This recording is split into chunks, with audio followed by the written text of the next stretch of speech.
अस्सलाम वालेकुम नाज़रीन, मैं हूं एडवोकेट ज़ुबैर कुंदी। आज हम बड़े इंपॉर्टेंट मसले पर गुफ्तगू करेंगे। आजकल जैसे आपको पता है पाकिस्तान के हालात, बेरोज़गारी है, गुर्बत है, तो हर शख्स चाहता है कि वो बैरून मुल्क जाए, वहाँ से पाउंड्स कमाए, डॉलर कमाए, बाई हुक एंड क्रुक किसी तरीके से वो बैरून मुल्क पहुँच जाए। चाहे उसे कुछ आता है, नहीं आता, वो कहता है जी मैं मज़दूरी कर लूँगा, जो कुछ कर लूँगा। अब क्या होता है कि उसकी ख्वाहिश इतनी शदीद होती है कि उस शदीद ख्वाहिश को कैश कर लेते हैं एजेंट, और जो माफिया है, जो क्रिमिनल्स हैं, उसकी वो जो धोखेबाज, जो फ्रॉड करने वाले लोग हैं, उसकी वो ख्वाहिश को वो कैच करते हैं, उसको सुहाने ख्वाब दिखाते हैं और उसे कहते हैं कि अपने घर का सब कुछ बेचकर पैसे उनको दे दे। अब क्या होता है कि वो शख्स पैसे दे देता है। जब वो पैसे दे देता है तो वो ना उसको कोई वीज़ा मिलता है, वो एजेंट भी गायब हो जाता है, वो दफ्तर भी गायब हो जाता है, तो धोखा फ्रॉड हो जाता है। तो वो जो बेचारा लुट फुट जाता है तो वो घर आकर बैठ जाता है। जी आपने घर नहीं बैठना। द इमिग्रेशन ऑर्डिनेंस 1979 इसी मकसद के लिए बनाया गया है। द इमिग्रेशन ऑर्डिनेंस 1979, याद रखिए, ये ऑर्डिनेंस का जो सेक्शन 17 है और सेक्शन 22, ये दोनों इसी सूरत हाल को कंट्रोल करने के लिए बनाए गए हैं। ये ऐसा कानून है जो इस तरह के लोगों को, मुजरमों को पकड़ता है और सजा दिलवाता है।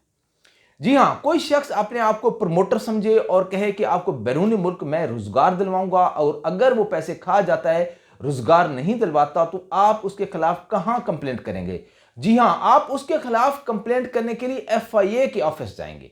FIA इस ऐसे क्राइम्स को देखता है। ये ऐसा क्राइम है जिसको FIA के जरिए ही डील किया जाता है। आम पुलिस, यानी कि पंजाब पुलिस, सिंध पुलिस, वट जो भी को सूबा है उसकी पुलिस ये क्राइम नहीं देखती।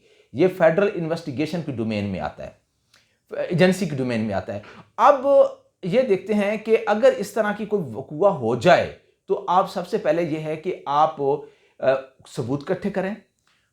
पहली बात यह है कि ये जो लोग होते हैं बड़े शातिर और चालाक होते हैं, वो अपने सबूत नहीं छोड़ते।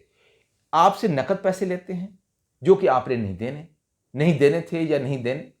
आपने किसी किस्म का कोई पैसे देने तो मनी ट्रेल दें, उसके अंदर ट्रांजैक्शन का सबूत हो। आपका जो मोड ऑफ मनी है वो बड़ा क्लियर होना चाहिए कि आपने पैसे दिए, चेक के जरिए दिए, बैंक के जरिए दिए, किस तरह दिए, वो आपने बताने हैं पुलिस को। FIA में जो आपने अपनी दरखास्त देनी है, जो भी आपका FIA का जो करीबी आपको सर्कल लगता है, तो वहाँ पे आप जाइए और एप्लीकेशन दीजिए। अब वहाँ बताइए कि फ़लाँ फ़लाँ शख्स के सामने इसने मुझसे पैसे लिए और मुझे उसने कहा आपको कर दूँगा, तो FIA उसके खिलाफ कार्रवाई करेगी और वो बंदा पकड़ा जाएगा और सज़ा से नहीं बच सकता। जी, ऐसे शख्स को जो इस तरह की वायलेशन करता है, जो किसी से बैरून मुल्क को झांसा देकर, नौकरी का झांसा देकर पैसे बटोर लेता है, उसके खिलाफ सजा, सख्त सजा है। जी, सेक्शन 17 में 5 साल तक सजा है उसको, जो कि आगे बढ़ सकती है। इसी तरीके से जो 7 साल तक हो सकती है, और इस तरह सेक्शन 22 में भी 7 साल तक सजा है, जो डबल हो सकती है। आगे 14 साल तक उसकी सजा बढ़ सकती है। इतना आसान नहीं है किसी के साथ फ्रॉड करना। अब होता यह है कि लोग घर बैठ जाते हैं, लोग आगे कुछ नहीं करते, जिसकी वजह से जो एजेंट होते हैं वो आराम से निकल जाते हैं। अगर आपने किसी जगह पे जाना भी है और वहां पर आपको जो प्रॉपर ऑफिस होता है, लाइसेंस होल्डर होते हैं, गवर्नमेंट के इदारों से मंजूर शुदा जो एम्प्लॉयमेंट प्रमोटर होते हैं, वो इमिग्रेशन आपकी करते हैं। जो लॉफुल लोग होते हैं, जिनके ऑफिस मौजूद होते हैं, वो लॉफुल तरीके से वो आपका काम करते हैं। लेकिन अगर आपने उनके पास भी जाना है तो एक बात का ख्याल रखिए कि आप उनको पैसे बकायदा एक चैनल की तरफ दें, जिसके आपको पता चले, उनको आपके पास सबूत होना चाहिए कि आपने उनको जो पैसे दिए हैं वो चेक की सूरत में दिए हैं, बैंक ड्राफ्ट की सूरत में दिए हैं, ताकि आप कल किसी को दिखा सकें कि जी हमने इनको इस मकसद के लिए ये रकम दी थी। उसके बाद आप उनसे रसीद ले सकते हैं, जी रसीद दें और पूरा डाटा लें। और आप कभी भी वाइट पेपर्स पे साइन ना करें। इंग्लैंड जाने के शौक में, कनाडा जाने के शौक में, आपकी जो शौक जो होता है, जो आपकी ख्वाहिश होती है, वो इंतहा को छू रही होती है, बल्कि पागलपन की हद तक छू रही होती है, तो उसको कंट्रोल करके आप कभी भी किसी सादा स्टाम्प पे साइन ना करें। अगर सादा स्टाम्प पे या सादा कागजों पे साइन कर देंगे तो कल कला आप बैरून मुल्क आपको वो कहते हैं जी हम तो आपको वहाँ पे कोई बड़ा अच्छा ओहदा देंगे, हम आपको वहाँ पे स्टोर का मैनेजर लगाएंगे, लेकिन वो वहाँ पे आपको स्वीपर की सीट पर बैठा देते हैं।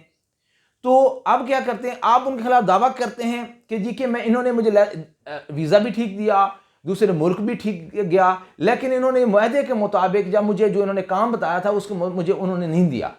तो वो अदालत को वो आपका जो सादा पेपर वाला स्टाम्प होता है, जो सादा स्टाम्प होता है या सादा पेपर जो आपने लिखा उसको वो फिल करते हैं और अदालत को दिखाते हैं कि जी ये इसने साइन करके दिए थे कि मुझे कोई सी भी मुलाजमत दे दें। ये बात ख्याल रखें, इस बात का खास ख्याल रखें और इंशाअल्लाह आप इस तरह की मुसीबतों से बचे रहेंगे। मुझे और मेरी टीम को इसी के साथ इजाज़त दें। इंशाअल्लाह अगली वीडियो में आपके लिए कानूनी आगाही लेकर आएंगे और ये कानूनी आगाही का सफ़र जारी और सारी रहेगा। जिन्होंने इस चैनल को सब्सक्राइब नहीं किया तो बराए मेहरबानी चैनल सब्सक्राइब करें ताकि आपको वीडियो बर वक्त मिलती रहे और आप कानून की जो मामलात हैं, कानूनी मामलात, उनसे आप आगाह रहें। बहुत शुक्रिया।